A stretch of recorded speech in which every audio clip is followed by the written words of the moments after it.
"I can wash your feet," the desperate bride pleaded through dust-stained tears, her wedding dress torn and muddy as she approached the weathered rancher standing motionless in the town square.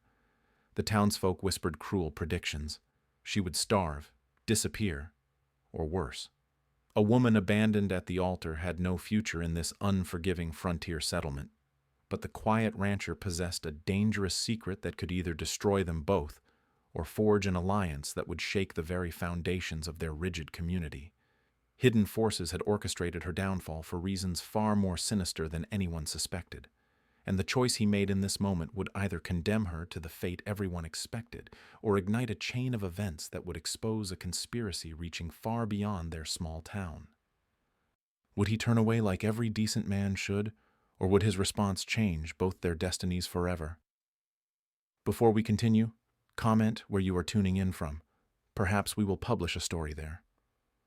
The morning sun blazed mercilessly over Copper Creek as Henrietta James smoothed her borrowed wedding dress one final time. The white fabric, yellowed with age and patched at the seams, hung loose on her slender frame. She stood beneath the makeshift altar outside the general store, waiting. Dust swirled around her ankles. The townspeople gathered in a loose semicircle, their faces mixing curiosity with disdain. Eloise Hart, the town's self-appointed matriarch, fanned herself vigorously while whispering to the women beside her. Sheriff Amos Tull leaned against a wooden post, his badge catching the light. His weathered face showed no emotion as he watched the spectacle unfold. A young man with calloused hands swept hay near the stable. Tommy Marsh kept his head down, but his eyes tracked every movement in the square. He had seen arrangements like this before. They never ended well. The sound of approaching horses broke the morning stillness. Silas Grimm rode into the square atop a black stallion, his silver spurs gleaming. 3 men flanked him, their hands resting casually on their gun belts. Silas dismounted with practiced ease, his expensive boots hitting the dirt with authority. Henrietta's breath caught in her throat. This was the man who had purchased her contract from the plantation owner back east, the man who promised her freedom through marriage. Silas approached with measured steps. His cold eyes assessed her like livestock at auction. He pulled a folded document from his vest pocket and held it toward her. "Sign this." Henrietta accepted the papers with trembling fingers. The legal language was complex, but she understood every word. Her heart sank as she read the conditions. This was not a marriage contract. This was ownership transfer. "Well?" Silas demanded. Henrietta looked up from the document. "This says I would have no legal rights as your wife, that all property and earnings would belong solely to you." The square fell silent. Eloise's heart stopped fanning. Sheriff Tull straightened from his post.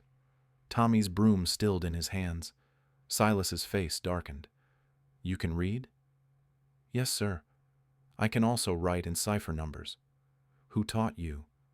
"The plantation owner's daughter, before she married and moved away." Silas snatched the document back. His jaw clenched as he studied her face with new understanding. An educated woman would ask questions. She would know her rights. She would be impossible to control. "The deal is off." He turned toward his horse. "Wait." Henrietta stepped forward. "Please, sir. I can still be a good wife. I can cook and clean and tend to your home." Silas swung back around. "A woman who thinks she's smart is nothing but trouble. Find yourself another fool." He mounted his stallion and spurred it hard. His men followed without a word, leaving a cloud of dust and shattered dreams behind. The townspeople began to disperse, shaking their heads and muttering among themselves. Eloise Hart approached with false sympathy dripping from her voice. "Poor dear, but perhaps it's for the best." "A woman in your position needs to know her place." Henrietta stood alone in the square as the last of the crowd melted away. Her future had evaporated in minutes. She had no money, no family, and no prospects. In this frontier town, a woman without protection faced grim choices. She approached the general store owner first. "Sir, I can work. I'm strong and willing." The man barely looked up from his ledger. "Don't need help?" She tried the blacksmith next, then the hotel owner, then the dress shop. Each door closed before she finished speaking. Word traveled fast in small towns. Silas Grimm's rejection marked her as trouble. Tommy watched from the stable as she made her desperate rounds. His chest tightened with each rejection. He wanted to help but had nothing to offer. A stable hand's wages barely fed one person, let alone two. As evening approached, Henrietta found herself back in the town square. Her feet ached and her throat burned from dust and disappointment. Only one option remained. Jedediah Walker emerged from the saloon, moving with the measured gait of a man carrying invisible weight. His brown hair showed gray at the temples. Deep lines creased his sun-weathered face. He had the look of someone who had lost everything that mattered. Jed owned a small ranch outside town. His wife Sarah had died 2 years earlier, leaving him to manage alone. Neighbors whispered that he was failing. His cattle were thin and his fences needed mending. Henrietta's heart hammered as she approached him. This was her last chance. If he refused her, she would face the coming night with nowhere to go and no hope for tomorrow. The consequences of that prospect terrified her more than anything Silas Grimm could have done. At least a bad marriage offered shelter and food. Destitution offered nothing but slow death, or worse alternatives she refused to consider.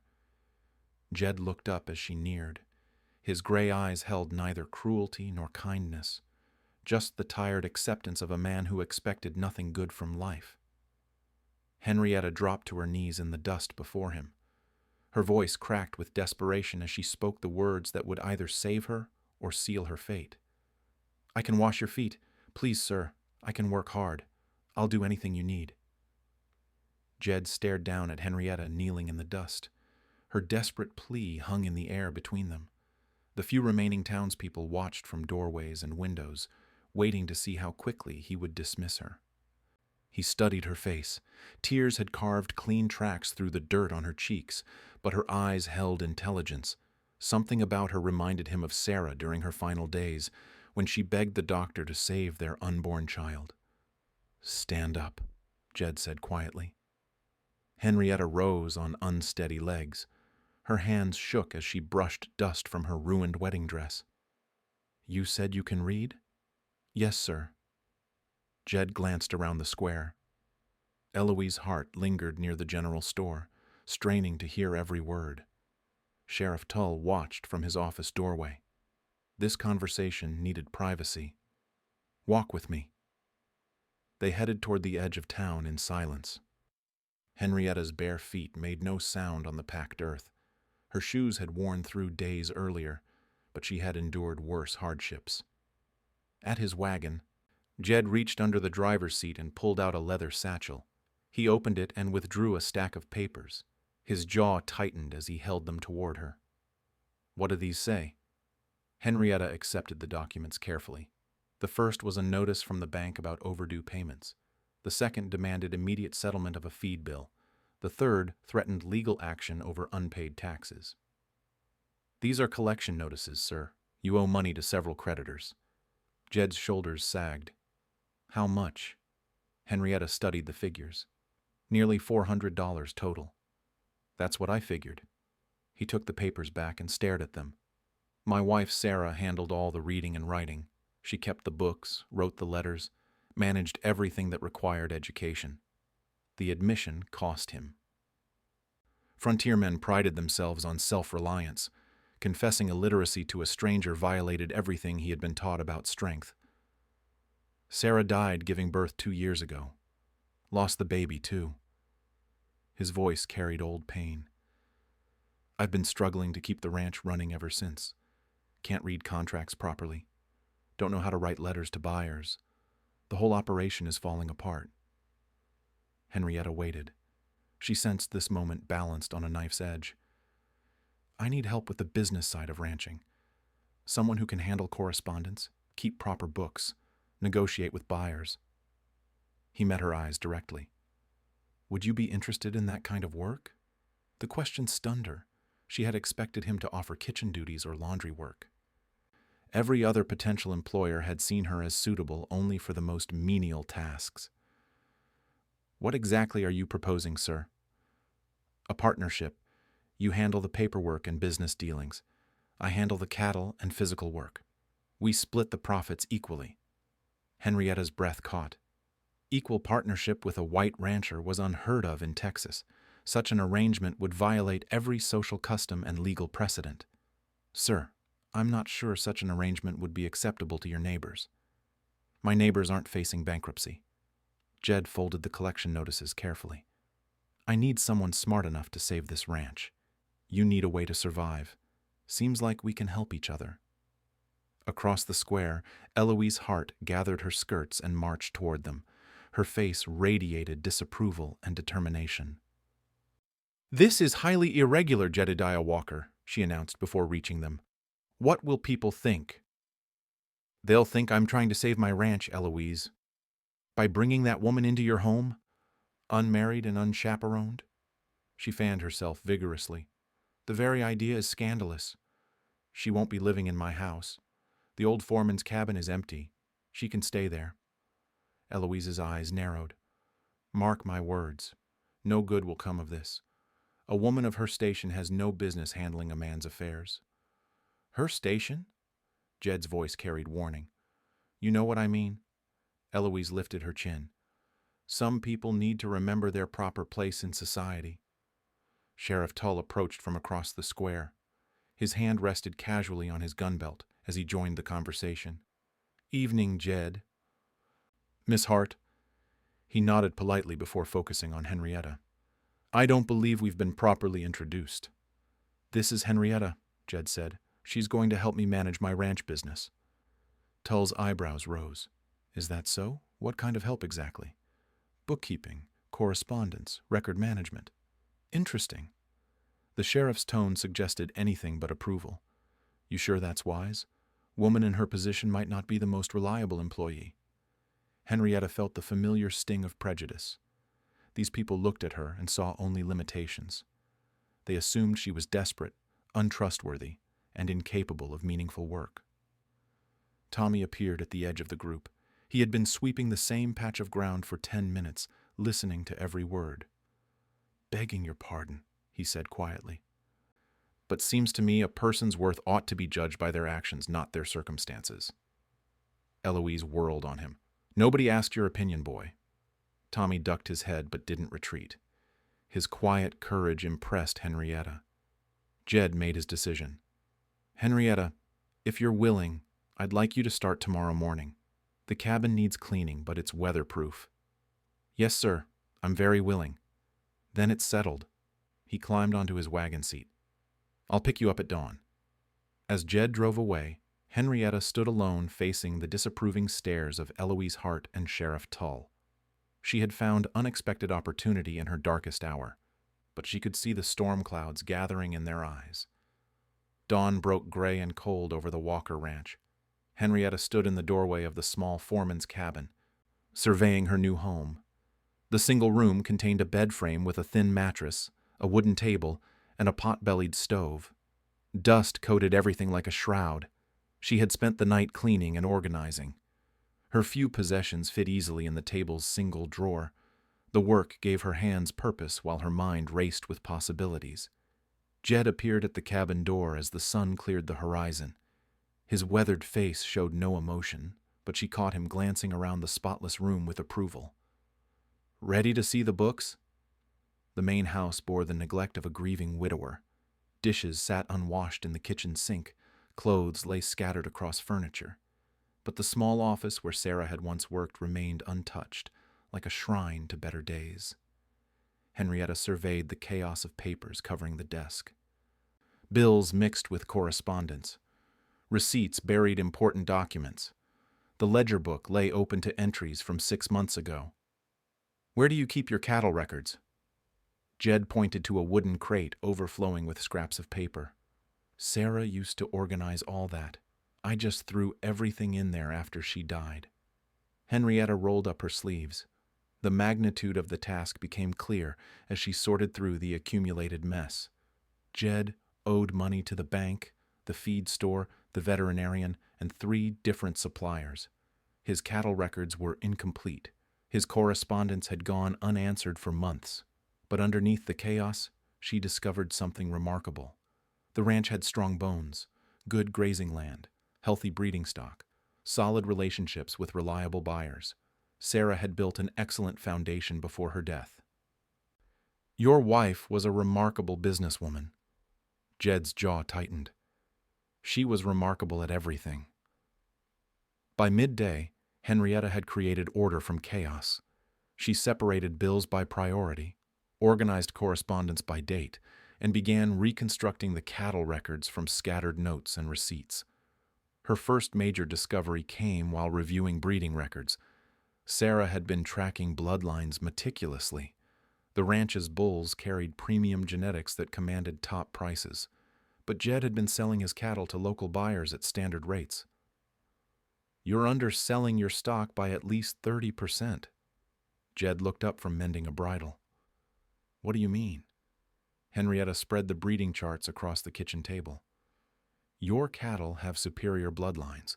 Buyers in Dallas and San Antonio pay premium prices for this quality.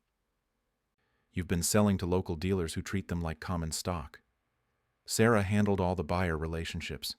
"After she died, I just sold to whoever showed up." "That stops now." Henrietta pulled out a sheet of paper and began drafting a letter. "I'm writing to the premium buyers in the big cities. We'll establish direct relationships and eliminate the middlemen." Within a week, responses arrived from cattle buyers across Texas. The letters contained offers that made Jed's eyes widen. Premium buyers were eager to establish relationships with the Walker Ranch. Henrietta negotiated carefully. She played buyers against each other, driving prices higher. Her mathematical skills allowed her to calculate transportation costs and profit margins with precision. Soon, the ranch had contracts for the entire year's production at prices 50% higher than Jed had been receiving. But success brought scrutiny. Other ranchers began asking questions. How had Jed suddenly become such a shrewd businessman? Where were these new contracts coming from? Eloise Hart made regular visits to the general store, spreading whispers about the inappropriate arrangement at the Walker Ranch. Sheriff Tull found excuses to ride past the property, watching for signs of impropriety. One afternoon, 3 neighboring ranchers confronted Jed at the feed store. Their leader, a thick-set man named William Graves, spoke for the group. "Heard you're getting premium prices for your cattle this year." "That's right. Mind sharing how you manage that?" "We've been ranching twice as long and never seen offers like yours." Jed hesitated. Admitting Henrietta's role would expose them both to criticism and worse, but lying felt wrong. "I've improved my business practices." Graves snorted. "Overnight? Must have been quite an inspiration." The men left with suspicion written on their faces. Jed knew their questions would multiply. That evening he found Henrietta working by lamplight in the cabin. She had taught him to read simple contracts, and he was slowly improving. But her intelligence still amazed him. She absorbed complex information instantly and saw solutions he never would have imagined. "The neighbors are asking questions about our success." Henrietta set down her pen. "What kind of questions?" "They want to know how I suddenly became so good at business." "And what did you tell them?" "Nothing specific, but they're suspicious." Henrietta nodded thoughtfully. Success often breeds resentment, especially when it challenges people's expectations. A week later, their worst fears materialized. Silas Grimm returned to Copper Creek with a leather portfolio full of legal documents. He rode straight to Sheriff Tull's office and emerged an hour later with a satisfied expression. Word spread quickly through town. Silas claimed legal ownership of Henrietta based on the marriage contract. He demanded her immediate return to fulfill her obligations. Tommy overheard the conversation at the general store and raced to the ranch with the news. He found Jed and Henrietta reviewing cattle inventories in the cabin. "Mr. Silas is back," he gasped, breathless from his hard ride. "He's got papers. Says she belongs to him." Henrietta's hand stilled on the ledger pages. The color drained from her face. "What kind of papers?" Jed demanded. "Legal documents. Sheriff Tull seemed to think they were legitimate." Jed stood slowly. His gray eyes had turned cold as winter steel. "We'll see about that." Sheriff Tull arrived at the Walker Ranch the next morning with Silas Grimm riding beside him. Both men sat their horses with the confidence of authority. Silas carried a leather portfolio thick with official-looking documents. Jed emerged from the barn where he had been feeding cattle. Henrietta appeared in the cabin doorway, her face composed despite the fear in her eyes. Tommy lingered near the water trough, pretending to work while watching everything unfold. "Morning, Jed," Tull said, touching the brim of his hat. "Got some legal business to discuss with you." Silas dismounted and opened his portfolio. "This woman belongs to me. I have the marriage contract right here, properly witnessed and signed." "Let me see those papers," Jed said. Silas handed over the documents with a satisfied smile. The contract bore official seals and multiple signatures. To anyone who couldn't read well, it looked completely legitimate. But Henrietta had taught Jed to examine legal documents carefully. He studied the pages with new eyes, looking for the details Sarah had always warned him about. "These papers are dated 3 weeks ago." "So?" "Henrietta has been living and working on my ranch for 2 months." "How can you have a marriage contract that predates her arrival here?" Silas's smile faltered slightly. "The date doesn't matter. She agreed to marry me. But she never signed anything. She didn't need to. I purchased her contract from her previous owner." Henrietta stepped forward. "I'd like to examine those documents." Tull shifted uncomfortably in his saddle. "Don't see why that's necessary." "Because I can read," Henrietta said firmly, "and I want to understand exactly what these papers claim." Silas reluctantly handed her the contract. She studied each page with the thoroughness Jed had come to respect. Her expression grew increasingly puzzled. "This is very strange. The witness signatures don't match the handwriting styles in the main document. The ink color varies between sections, and several of the legal terms are used incorrectly." "What are you suggesting?" Tull demanded. "I'm suggesting this contract was assembled from multiple sources and backdated to appear legitimate." Silas snatched the papers back. "I don't have to stand here and listen to accusations from a woman who doesn't know her place." "Maybe not," Jed said quietly, "but I'd like to hear what else she noticed." Henrietta's mind raced as she recalled the document details. The most telling evidence is the paper itself. 3 different types were used. You can see the texture and color variations if you look closely. Tommy had been inching closer during the conversation. His sharp eyes caught something the adults had missed. "Mr. Jed, that ain't the only strange thing. I seen Mr. Silas talking with some men behind the saloon yesterday. They had a whole pile of similar documents spread out on a table." All eyes turned to the young man. His face flushed red, but he continued speaking. "Looked like they were putting together contracts from different pieces. Had bottles of ink and lots of different pens." Silas's face darkened. "Boy, you better watch your tongue." "Or what?" Jed stepped protectively closer to Tommy. The tension stretched tight as a bowstring. Tull's hand moved toward his gun, but stopped when he saw Jed's steady gaze. "I think we should take a closer look at those documents," Jed said. "Maybe get a judge to examine them properly." "That won't be necessary," Silas said quickly. "I have other business to attend to. But this matter isn't finished." He remounted his horse and spurred it hard. Dust swirled as he galloped toward town. Sheriff Tull lingered a moment longer. "Jed, you're walking into dangerous territory. Some fights aren't worth having. And some fights choose you whether you want them or not." After Tull rode away, the 3 of them stood in heavy silence. Henrietta's hands trembled as the full implications sank in. "If those documents are forged, it means this is bigger than just my situation." "What do you mean?" Jed asked. "Think about it. Why would someone go to such elaborate trouble to create fake marriage contracts? This level of deception requires planning, resources, and multiple accomplices." Tommy nodded eagerly. "And if they're doing it to her, they're probably doing it to other women too." The thought chilled them all. Henrietta had assumed her predicament was unique. But Tommy's observation about multiple documents suggested a systematic operation. "We need to find out how many other women are involved," Henrietta said. "How do we do that?" Jed asked. by investigating carefully. If this is an organized scheme, there will be evidence, records, communications, money changing hands. That evening, Tommy volunteered to gather information in town.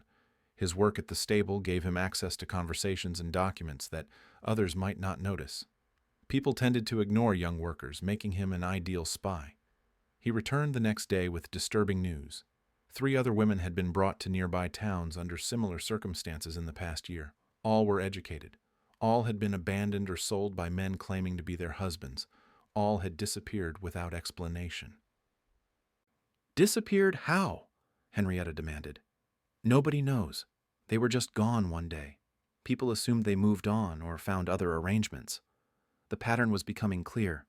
Someone was systematically targeting educated women, using fake contracts to control them, and then making them vanish when they became inconvenient. "We're dealing with criminals," Jed said grimly. Henrietta felt a new determination rising within her. This wasn't just about her freedom anymore. Other women's lives hung in the balance. "Then we need to stop them." Henrietta spent the following week crafting a careful plan. She wrote letters to neighboring towns under assumed names, inquiring about missing women who matched the descriptions Tommy had provided. The responses painted a disturbing picture of systematic disappearances across 3 counties. Each case followed the same pattern. Educated women arrived with questionable marriage contracts. Local officials accepted the documents without thorough examination. The women vanished within months, leaving no trace. Jed used his growing network of cattle buyers to gather information. Ranchers and merchants talked freely around him, unaware that he now understood the full implications of their casual conversations. Several mentioned strange legal arrangements and women who had worked briefly before disappearing. Tommy proved invaluable as their eyes and ears in town. His youth and humble position made him nearly invisible to adults conducting sensitive business. He observed meetings, overheard conversations, and noted patterns that might otherwise go unnoticed. During one of his reconnaissance missions, Tommy made a crucial discovery. He found Silas meeting with Sheriff Tull and 2 other men behind the hotel. Their conversation carried clearly in the still evening air. "The federal marshals are asking too many questions," Tull said nervously. "Maybe we should slow down operations for a while." "Absolutely not," Silas replied firmly. "We have buyers waiting in New Orleans. 3 more women are scheduled for delivery next month." Tommy's blood ran cold as the full scope of their operation became clear. These weren't just fake marriages. They were selling people. "What about the Walker situation?" one of the other men asked. "I'll handle that personally," Silas said. "The woman knows too much, and Walker is becoming a problem. They both need to disappear." Tommy raced back to the ranch with this intelligence. He found Henrietta and Jed reviewing documents in the cabin by lamplight. "They're planning something terrible," he gasped. "Mr. Silas and the sheriff are working together. They're selling women to buyers in New Orleans." Henrietta set down her pen slowly. The pieces of the puzzle finally clicked into place. This wasn't just about controlling women's labor. It was human trafficking disguised as legal marriage arrangements. "How many women are involved?" Jed asked. "They mentioned 3 more scheduled for next month, but I think there have been many others." Henrietta stood and walked to the window. The implications overwhelmed her. Dozens of women might have suffered this fate while communities looked the other way. "We have to stop them." "How?" Jed asked. "Sheriff Tull is part of it." "The local law can't be trusted." "Then we go higher. Federal marshals have jurisdiction over interstate crimes. Selling people across state lines is a federal offense." Tommy nodded eagerly. "I heard Mr. Silas mention federal marshals are already asking questions.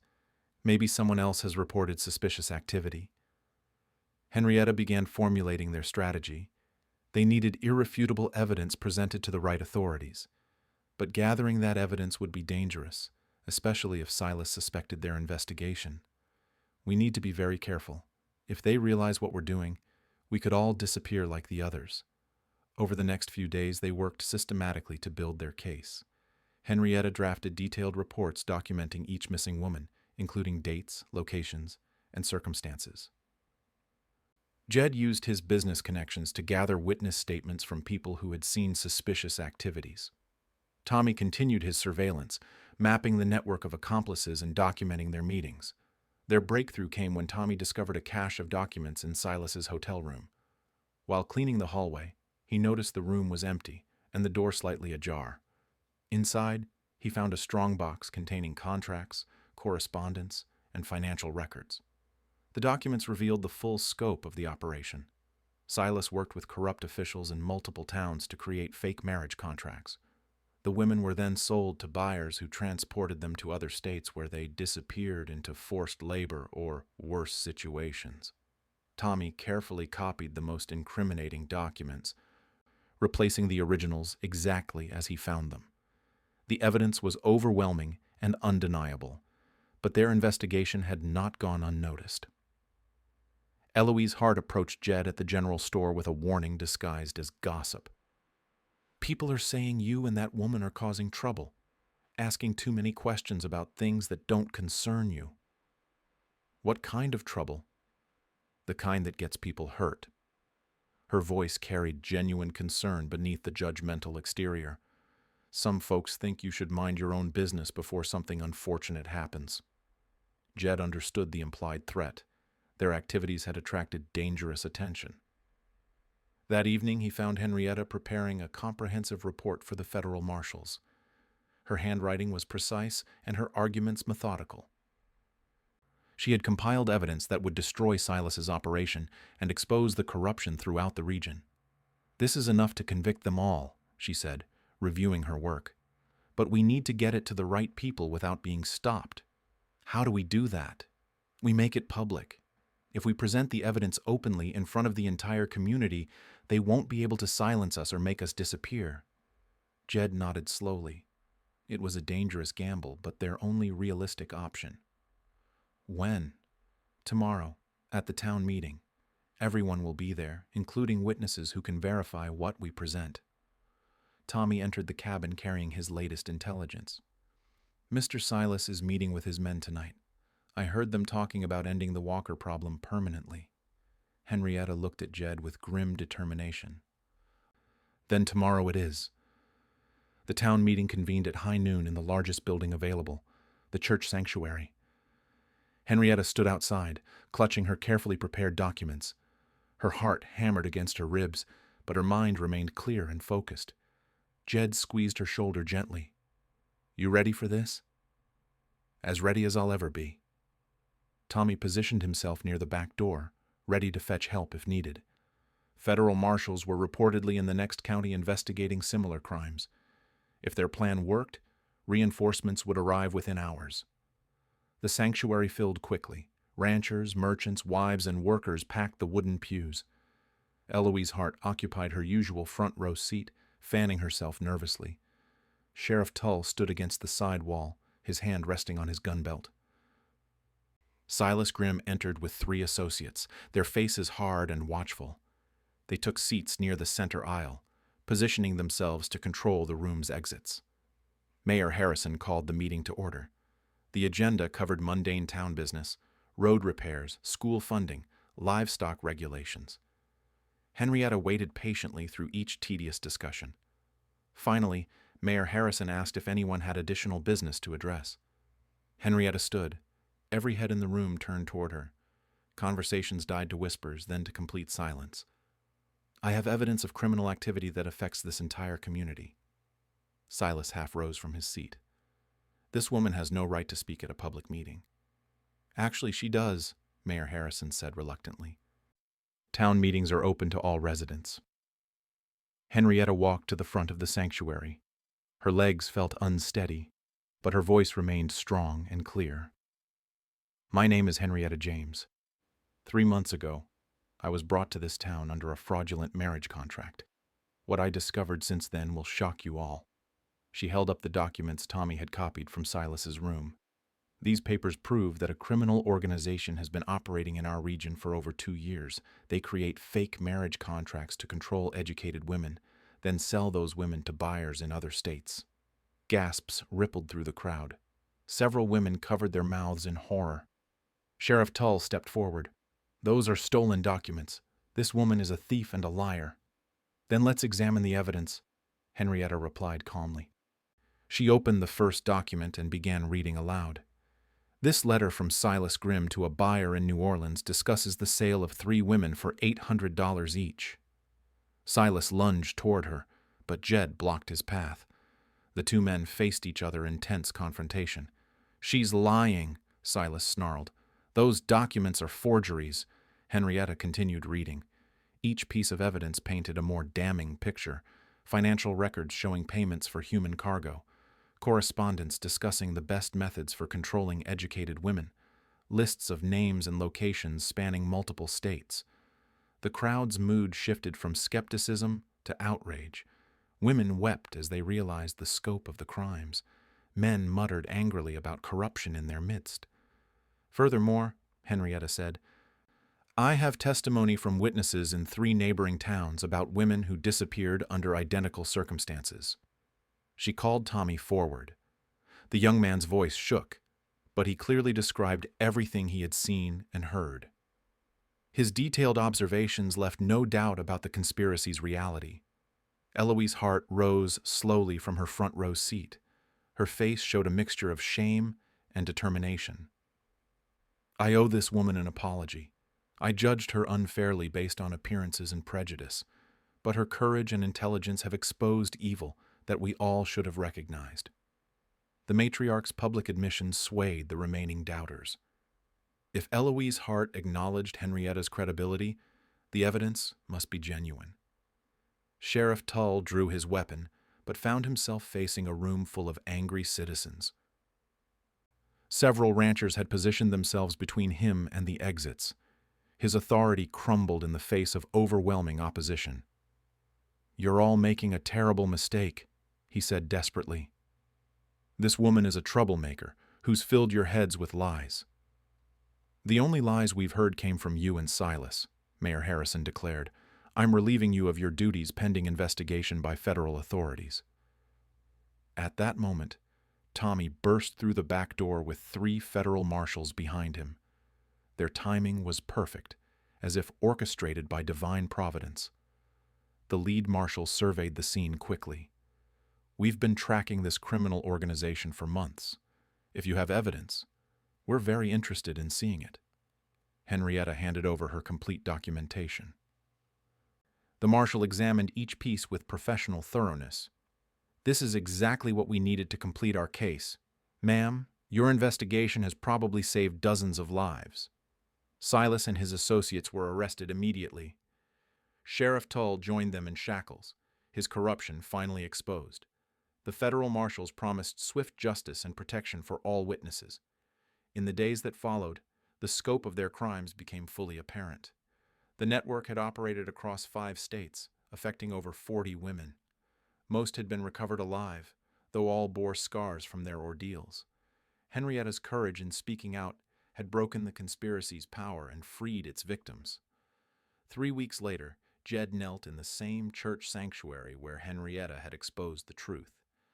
This time, his proposal came from love and respect, not desperation. "Will you marry me as an equal partner in all things?" Henrietta's answer came without hesitation. "Yes, but only if we formalize our business partnership too. I want legal protection for my contributions to the ranch." Their wedding took place the following month. Eloise Hart helped organize the ceremony, her attitude completely transformed. Tommy served as best man, his bravery having earned him acceptance as family. The Walker James Ranch prospered beyond all expectations. Henrietta's business skills, combined with Jed's ranching expertise, created a model operation that other partnerships sought to emulate. More importantly, their story inspired change throughout the region. Women gained new respect for their capabilities. Communities became more vigilant against exploitation. Laws were strengthened to prevent similar crimes. Henrietta often stood in the town square where her desperate plea had changed everything. But now, instead of begging for work, she was approached by others seeking her guidance and partnership. Her transformation from desperate bride to respected leader proved that courage and intelligence could overcome any obstacle.